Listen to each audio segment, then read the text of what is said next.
Hay ideas que se dicen expresamente y otras ideas que quedan entre líneas. En esta oportunidad damos la bienvenida al programa Entre Líneas, a un rostro y a una personalidad conocida para todos los ciudadanos en el Ecuador, pero que además me gustaría presentar como arquitecto, urbanista. Tiene además una maestría en desarrollo urbano y un doctorado en ciencias sociales. Quiero dar la bienvenida de esta manera al arquitecto Fernando Carrión Mena, agradeciéndole su acogida y su espacio. Fernando, buenos días. Buenos días, más bien muchísimas gracias a ustedes para poder compartir sobre temas de interés común. Fernando, usted ha sido un docente investigador a lo largo de 4 décadas. Además, es promotor y fundador de 7 instituciones internacionales y exdirector de la Facultad Latinoamericana de Ciencias Sociales, FLACSO, Ecuador.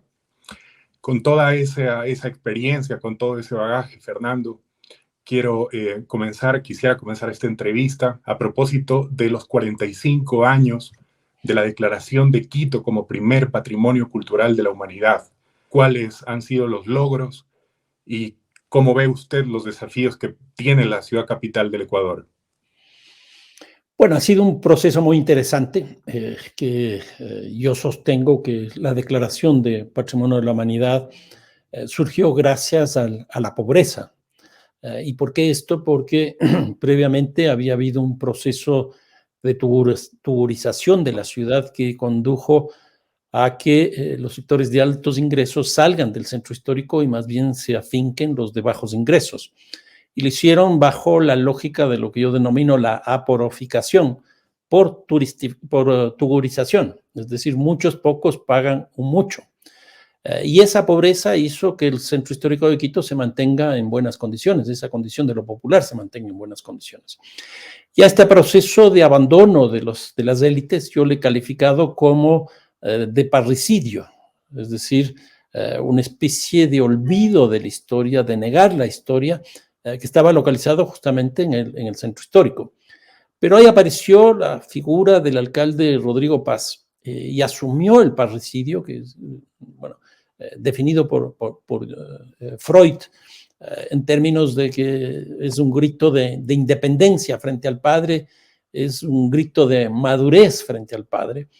Y entonces eso es lo que asume Rodrigo Paz y empieza a plantear un proceso muy interesante a partir de la Declaratoria de Patrimonio de la Humanidad. Una primera cuestión es que define un plan maestro que no había existido hasta ese momento.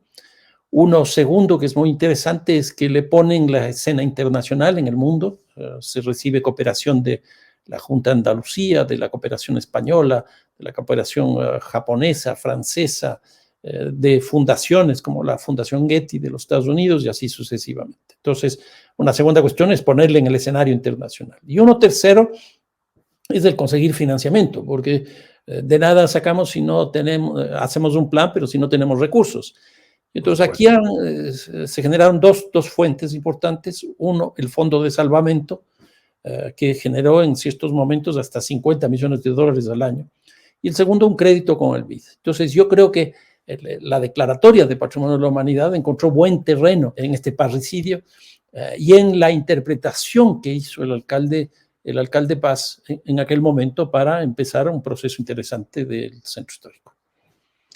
Bien, a propósito, Fernando, evidentemente a lo largo de estos 45 años, desde el año 79, Quito no es la misma, la ciudad capital no es la misma ciudad de hace 40 años y hoy tiene diversos problemas, su extensión, sobre todo longitudinal, ha crecido enormemente.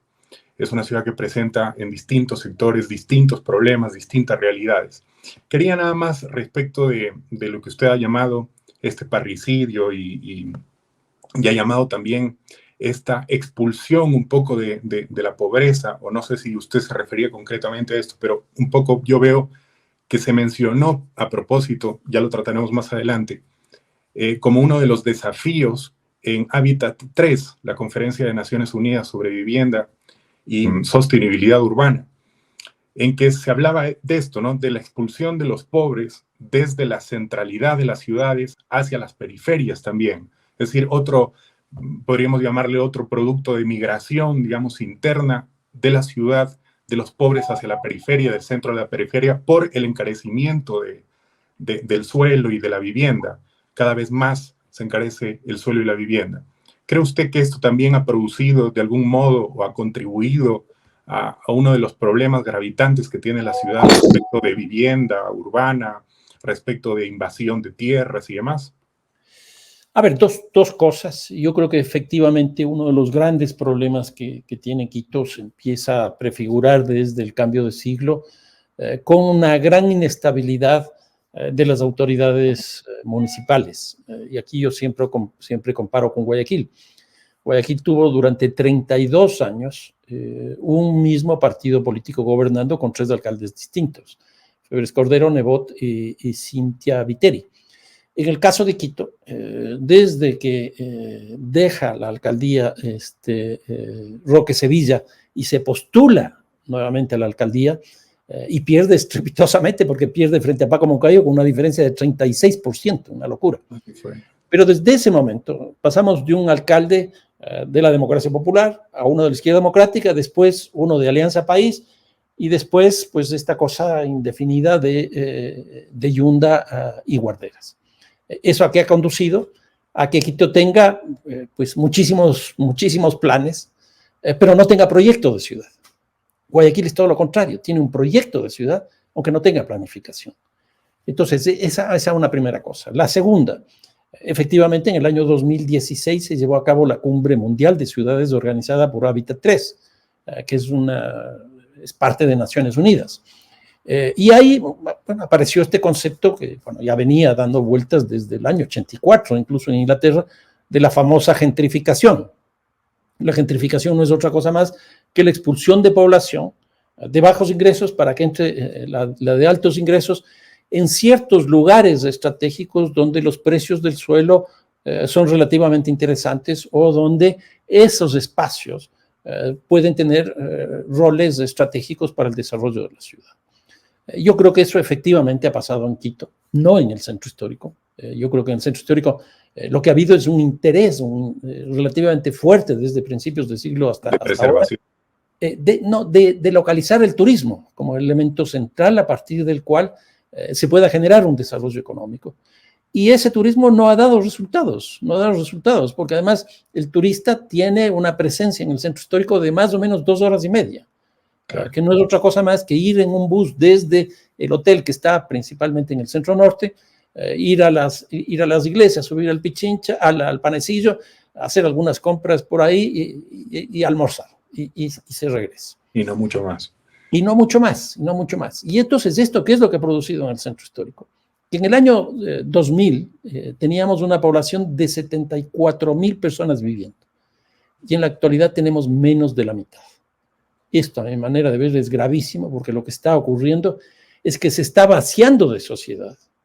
Y al vaciarse de sociedad, lo que está entrando con fuerza es esta cosa del turismo, a través de centros culturales, museos, restaurantes, hoteles, todos estos boutiques, y sale la gente.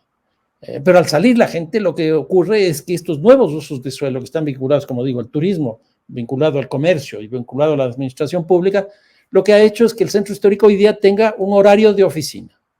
Se abre a las 7 y se cierra a las 7. Eso significa que hemos perdido población porque nos hemos ido a la mitad, pero claro, este hecho también ha conducido a que perdamos la mitad del tiempo, porque ya es una ciudad, un centro histórico solo de 12 horas, los otros 12 están vacíos. En otras palabras, ha perdido tiempo, ha perdido sociedad y ha perdido espacio.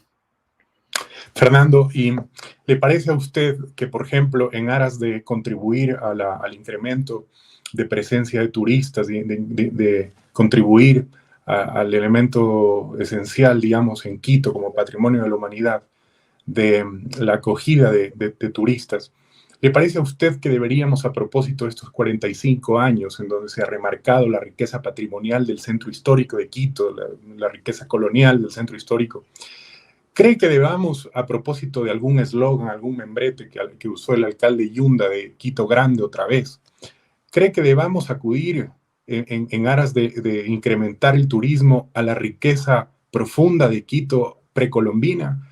que Quito pueda mostrar esta faceta, esta cara a la humanidad y atraer el turismo desde esa perspectiva. Porque No, digo, sí, además el patrimonio precolombino está fuera, gran parte del patrimonio está fuera del centro, ¿no? Como para extender la línea de visitas y demás, ¿no? no, sin duda, yo creo que sí. Cuando se funda la ciudad de Quito, ya había ciudad de Quito, que ese es uno de los eufemismos más grandes. El 6 de diciembre se funda una ciudad que incluso para mostrar que había una ciudad y es una ciudad sobre otra ciudad, le cambiaron de nombre y le pusieron San Francisco de Quito. Quito. Entonces, San Francisco viene de la condición colonial y el Quito viene de la condición histórica. Entonces, yo creo que esa reivindicación es absolutamente necesaria. Ahora, cuando uno ve las cifras del turismo, son bajísimas. En principio, nos llega al 3-4% del Producto Interno de las ciudades. Es bajísimo, son alrededor de 500, 600 millones de dólares que mueve. Y tiene tres destinos, que incluso uno de ellos ya se está cayendo. Uno es obviamente el centro histórico, que habría que trabajarlo mucho más para que no sean 2 horas y media el tiempo que pase un turista ahí. Uno segundo es la mitad del mundo, que es una cosa muy atractiva por la condición geográfica, pero tampoco hay mucho atractivo ahí. El gran atractivo es irse a tomar la foto, con una pierna en el un hemisferio y la otra pierna en el otro. Y el tercero es la casa de Guayasamín, pero eso está cayendo porque da la impresión que ya no hay todo ese empuje económico que existía alrededor de la firma del nombre de la gran producción artística que tuvo Guayasamín. Pero yo creo que hay otras cosas que Quito tiene y que deberían, pues, potenciarse. Por ejemplo, esta cosa de la ciudad precolombina, hay cosas muy, muy interesantes. El mismo panecillo, el Pichincha, esto que se acaba de dañar hace poco, que por suerte ya lo restablecieron, el teleférico, que cuando uno sube al Pichincha, uno tiene la maqueta de Quito abajo, a los pies. Yo he dado clases ahí, y por eso digo, y he dado clases sobre una maqueta. Aquí hay esto, acá hay lo otro, etcétera, etcétera. Entonces, yo creo que sí, pero habría que trabajar un turismo totalmente distinto al que tenemos hoy día, porque este turismo que estamos teniendo es un turismo muy complejo. Porque, por ejemplo, yo para irme a Quito desde, qué sé yo, Lima, Europa, Estados Unidos, contrato con Booking. Y contrato el avión, el pasaje. Y ahí usted selecciona además otros. Contrato el taxi, contrato el hotel, contrato los restaurantes, etcétera, etcétera. Y esa plata no me llega. Entonces, para que nosotros tengamos un turismo interesante, Quito debería tener su Booking. Y eso es fundamental. Hoy día, por ejemplo, Google. Si yo voy a Quito, entro a Google, pongo Plaza de la Independencia y me hace una descripción de lo que existe, una descripción histórica, y me dice, aquí hay este restaurante, acá esta cosa, cuesta tanto, etcétera, etcétera. Una visita incluso 3D, o sea, es ya hoy muy completo, ¿no? Todo eso hay. Entonces, hay una especie de, en términos de García Márquez, no una muerte anunciada, sino un monumento anunciado que hace Google. ¿Qué está haciendo el municipio de Quito en ese sentido? Pues absolutamente nada. No tiene ni siquiera una discusión sobre el centro histórico este rato. Y está en el abandono. Yo veo que este desparpajo, esta desidia del municipio de Quito de querer abordar, de querer ir más allá, de querer tomar un rol más protagónico y distinto, o sea, asumiendo roles distintos que quizás salen de la forma convencional de administrar una ciudad. Veo que hay mucho por hacer, que definitivamente en el municipio lo que hace falta son cabezas e ideas nuevas, ¿no? Modernas, tecnológicas para potenciar a Quito, ¿verdad? Absolutamente.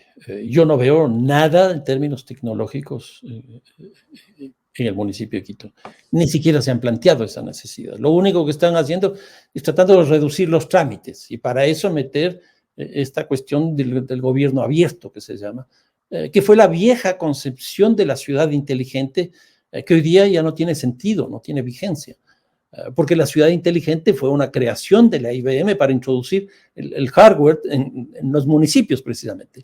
Pero ahorita estamos hablando de una teleciudad. Es una cosa totalmente distinta. Y yo no veo absolutamente nada en el municipio de Quito en esa perspectiva. No me refiero solo al turismo, no me refiero solo al centro histórico, sino en general. No veo nadie pensando la ciudad en términos telemáticos. Así es. Perdone, antes de abordar algunos puntos, partes de los problemas clásicos de la ciudad de Quito, quisiera nada más, me disculpe por hacer referencia a un tema, Fernando. Usted es una personalidad que viene del mundo de la academia, de la investigación, es un investigador, un docente de muchos años, es un entusiasta, como dije al inicio, fundador de algunas instituciones internacionales. Pero, ¿qué hay de la política, Fernando? Hay muchos ciudadanos que nos preguntamos, una persona conocedora a profundidad de la realidad ciudadana de Quito, de la realidad urbana de Quito, ¿qué no hace como candidato? Digamos, ¿qué falta por tenerlo usted como candidato en la política local? ¿Lo ha pensado? ¿Tiene miras de esto? No, yo en las últimas elecciones, no voy a negar, lo pensé y tuve acercamientos. Incluso puse como condiciones que haya, no recuerdo si eran 6 o 7 organizaciones políticas que puedan apoyarme, porque si ustedes ven, en el Ecuador tenemos 276 organizaciones políticas. Una pluralización de esa manera hace que la representación no exista. Y efectivamente conseguí esos apoyos. Pero después empezó la pelea entre ellos. Entonces dije, no, la política no es conmigo. Estos son unos intereses brutales. Se disputaban los puestos de las concejalías, se disputaban los puestos en las empresas, en las secretarías. Y entonces yo dije, no, pues si voy a tener este apoyo de estos 8 partidos, organizaciones, etcétera, no va a ser para sacar adelante la ciudad, sino para poner gente de esas estructuras políticas a que sigan haciendo lo que siempre han hecho. Entonces ahí dije, no, esto no es lo mío, yo tengo que seguir un poco en la cosa académica en la que estoy, haciendo influencia, que sí la hago a través de la opinión pública, de mis publicaciones, de mis seminarios, de los debates, etcétera, y ese es un poco el rol en el que estoy. Quizás más adelante pueda también cambiar esta realidad del multipartidismo, de una cosa, de una democracia difusa, que yo a ratos he llamado tumultuaria, debido a que son tantos los intereses, como usted bien menciona, alejados precisamente de los intereses en conjunto que tenemos como sociedad. Fernando, quería, antes de pasar nuevamente a Hábitat 3, quería mencionarle algunos pocos puntos sobre la problemática de la ciudad de Quito, ¿no es cierto?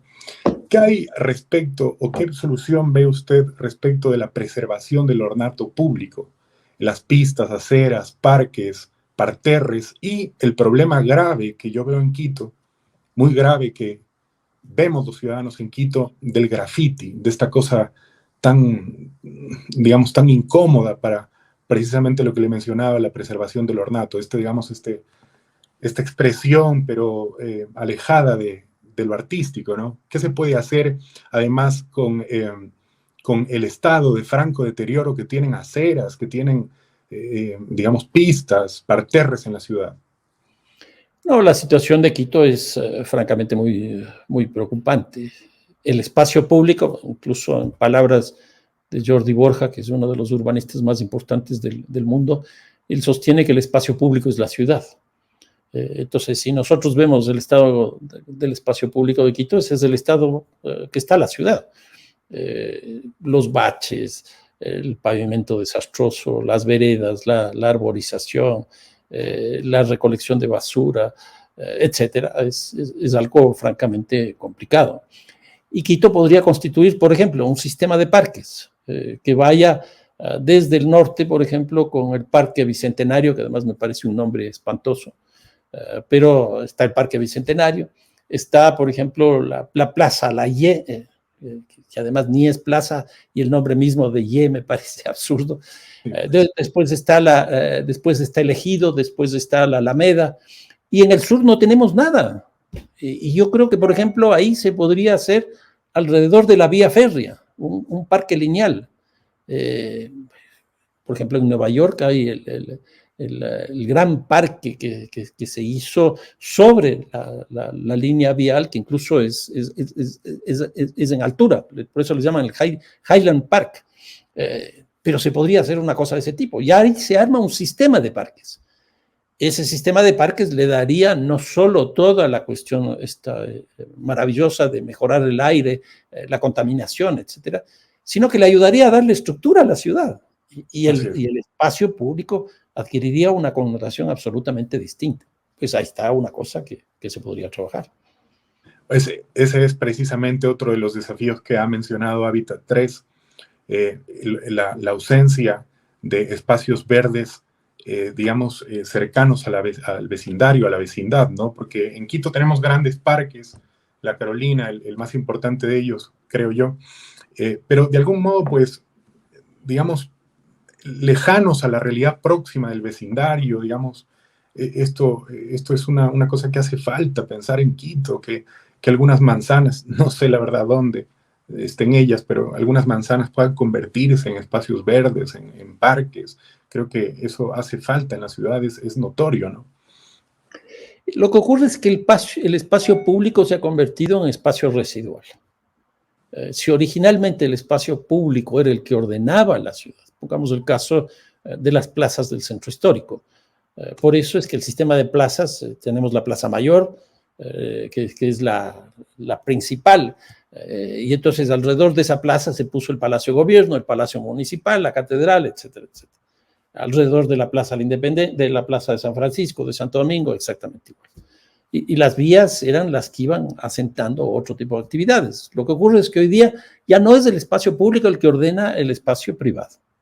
Es un espacio residual. Por ejemplo, en las ordenanzas se establece que para crear una urbanización, el 10% tiene que estar destinado a áreas comunales. Las áreas comunales las decide el urbanizador y generalmente las ponen en los peores lugares, quebradas, por ejemplo. Y entonces son inaccesibles. Ese espacio residual, después de poner vivienda, después de poner comercio, después de poner administración, es lo que queda. Y entonces eso hay que cambiarlo. Y eso tiene que hacer el municipio. Así es. Una de las ofertas que nos ha hecho en la campaña electoral el actual alcalde Pavel Muñoz fue legalizar barrios. Pues yo creo que aquí una de las cosas que habría que hacer es que en la legalización de barrios se establezca legalmente la presencia del espacio público. Pero ¿cuál es el problema? El clientelismo político. La necesidad de tener respuestas populistas para tener adhesiones en vez de tener buenas ciudades, que a la larga va de mal en peor para la ciudad y para la propia gente que vive ahí. Entonces, yo creo que ese tipo de concepciones hay que cambiarlas. El espacio público tiene que tener una jerarquía mucho más importante. El espacio público que en el caso de las barriadas legalizadas, de estos espacios de terreno legalizados, se lo hace formalmente y luego lo que prima es el abandono municipal, el abandono de la administración. Barriadas que quedan allá en el olvido y que más bien a lo largo del tiempo están desatendidas con problemas, por ejemplo, del suministro eléctrico, de agua potable. Fernando, con todo esto que usted ha mencionado, a propósito también, por ejemplo, del horario de oficina del centro histórico, que desvaloriza nuestro centro histórico en las noches y que más bien se llena a veces de una cantidad importante de delincuencia, de inseguridad, para abordar el tema de inseguridad y todo lo demás que hemos mencionado. ¿Le parece a usted que uno de los caminos a mediano plazo, a un futuro no tan lejano, sea hablar de Quito para una distritalización de la ciudad, con alcaldías locales más próximas a los vecindarios? Le hablo de realidades, por ejemplo, como la de Lima, en que sí, respecto de seguridad, respecto de cuidado de ornato, el gobierno, digamos, la administración local más cercana, ha tenido resultados importantes, ha tenido resultados, digamos, positivos. ¿Por qué no pensar en un Quito con muchos alcaldes y un gran alcalde metropolitano? Y alcaldes que estén cercanos a la realidad que vive cada sector, sobre todo de una, como mencionaba, una ciudad tan larga, su longitud tan extensa, que incluso tiene climas distintos, realidades distintas. Por ejemplo, me acuerdo del problema en mitad del mundo del polvo, por ejemplo, que es un asunto que las canteras promueven y esto no se facilita para los ciudadanos, no se soluciona. Entonces yo pienso que la descentralización podría ser un camino, ¿no? A ver, hay diferencias. Yo creo en el caso de Quito que no es conveniente crear más cantones, más municipios. Y no creo que es conveniente la descentralización. Lo que sí creo es que es conveniente la desconcentración. Y para eso debería establecerse el estatuto autonómico de la ciudad. ¿Qué es el estatuto autonómico? Es una prerrogativa que está en la Constitución aprobada en el 2008 y que debería aprobarse justamente para lograr este tipo de cosas que usted está planteando, que haya más proximidad, que haya más representación, que haya mayor respuesta a las demandas. ¿Por qué no estoy de acuerdo en crear municipalidades? Justamente el caso de Lima. Lima tiene 49 municipios y tiene una alcaldía provincial. Son 49 distritales y una provincial. Hubo una alcaldesa hace 2 periodos, por ejemplo, que ella gana las elecciones, pero no ganó ninguno de los municipios distritales y le fue imposible gobernar. El otro caso es el caso de Santiago, en Chile. Ellos tienen 36 comunas, porque las comunas son los municipios. Son los municipios distritos. Exactamente. Y recién acaban en la administración de la presidenta Bachelet de crear un gobierno de la región metropolitana de Santiago. Es decir, primera vez tienen la capacidad de tener un gobierno de totalidad, pero con muy pocos recursos y con muy pocas competencias.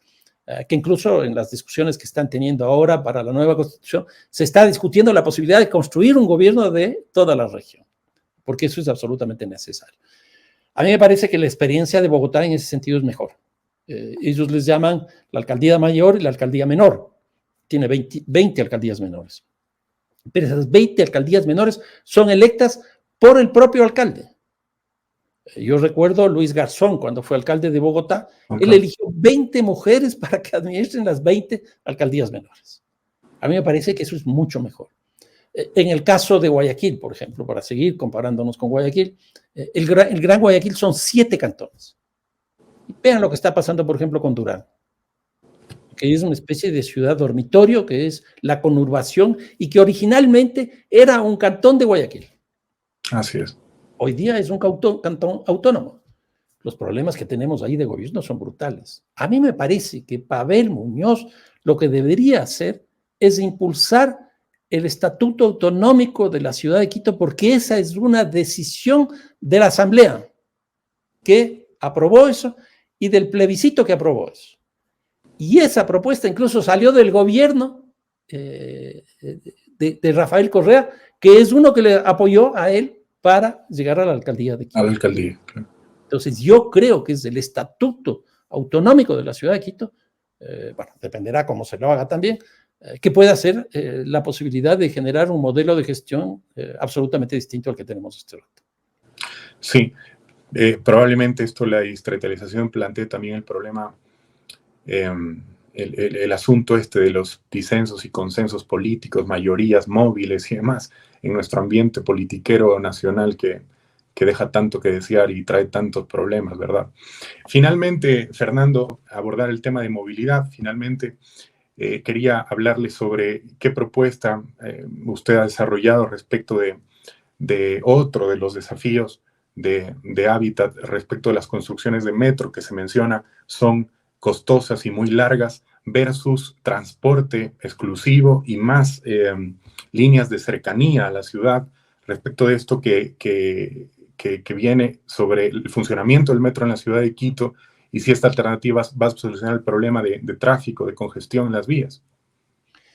Se hizo un estudio de demanda en el año 2010 cuando se empezó a trabajar el proyecto del metro.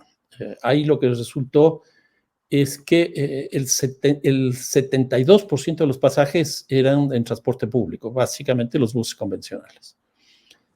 Más o menos un 24-25% eran 62%, más un 24% de transporte en vehículos, y la diferencia, alrededor del 15%, era peatonal. En bicicleta ni el 1%. Se llega a la conclusión de hacer el metro para generar una oferta del 15%. Y aquí viene por lo menos un gran problema que me parece a mí. Si hace transporte este rato el 15% por la parte peatonal, ¿cuánto se ha invertido en la movilidad peatonal? Es decir, mejorar las veredas. Cero. Claro. Cero. Y se va a invertir, ya se ha invertido 2.100 millones de dólares para el metro para supuestamente llevar el 15%. Y cuando digo supuestamente, es que en realidad, bueno, se hizo la propuesta de 400.000 pasajeros día, que es el 15%, y en realidad la impresión que yo tengo es que si llega a 100.000 personas al día va a ser mucho. Y entonces eso genera un problema brutal. Entonces, por un lado tenemos transporte masivo, por otro lado tenemos transporte peatonal. El peatonal cero, el masivo todo. Y eso nos lleva a un tipo de ciudad totalmente distinta. Una segunda cosa. A mí me da la impresión que cuando uno ve la estructura del presupuesto del municipio de Quito, el municipio de Quito básicamente está trabajando para la movilidad. Básicamente está trabajando para la movilidad. Si ustedes ven, toca pagar el crédito de 1.250 millones de dólares, que todavía no hemos pagado un solo centavo los quiteños y quiteñas, y eso va a significar no menos de unos 60 a 70 millones de dólares al año. Aparte de eso, ya se está pagando 21 a 30 millones de dólares por la nueva empresa que está manejando el transporte. Entonces ahí tenemos ya 100 millones. Y yo creo que el rato que empiece a funcionar el metro, el subsidio no va a bajar de 40 millones de dólares. Eso significa 140 millones de dólares que nos va a costar el metro. A eso hay que añadir el subsidio al transporte de los buses convencionales, que son 30 millones más. Y a los buses del sistema municipal, que son 25 millones de dólares más. Si se le suma a todo eso la empresa de espacio público, que maneja también temas de inversión en vías, etcétera, etcétera, el municipio de Quito es básicamente una institución que está destinada a la movilidad, porque a eso habría que añadirle que casi el 30% del presupuesto se va en gasto corriente. Entonces, si uno suma lo uno y lo otro, se llega casi al 40%. Y solo queda el 20% para el resto. Si no se modifica el modelo de gestión del municipio de Quito, si no se aprueba el Estatuto Autonómico de Quito, vamos a seguir teniendo un municipio que no da respuesta a los grandes problemas de la ciudad. Y de ahí podemos colegir el abandono en que está, la situación de abandono en que está otros sectores de la ciudad. En fin, Fernando, podríamos tocar muchísimos otros temas.